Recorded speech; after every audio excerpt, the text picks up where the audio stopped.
Hi friends, మన channel పేరు వచ్చేసి శ్రీవాణి యూట్యూబ్ ఛానల్. నా ఛానల్ ఎవరైనా కొత్తగా చూస్తున్న వాళ్ళు ఉంటే ప్లీజ్ సబ్స్క్రైబ్ చేసుకొని సపోర్ట్ చేయండి. ఈ వీడియోలో వచ్చేసి విత్తనానికి పనిచేస్తుందంట. కొన్నోళ్ళు కటింగే చేసుకొని విత్తనానికే ఉంచుకొని మనకి దేనికైతే ఏంది అంటున్నారు బాబాయ్. అసలు ఎంత రేట్ చెప్తున్నారు ఏంటి అనేది ఒకసారి చూద్దాం.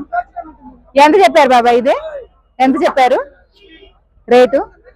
90,000 అడిగారా ఎవరైనా? ఎంతకు అడిగారు? 75-80కి అడిగారు. 10,000 డిఫరెన్స్ ఉందని ఇవ్వలేదా?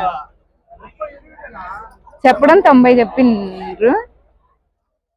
75,000కి 80,000కి అడిగారంట, కానీ ఇవ్వలేదు అంటున్నారు.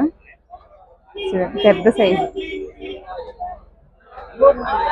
ఓకే, లైక్ చేయండి, షేర్ చేయండి, కామెంట్ చేయండి, మన ఛానల్ని సబ్స్క్రైబ్ చేసుకోండి. Bye friends.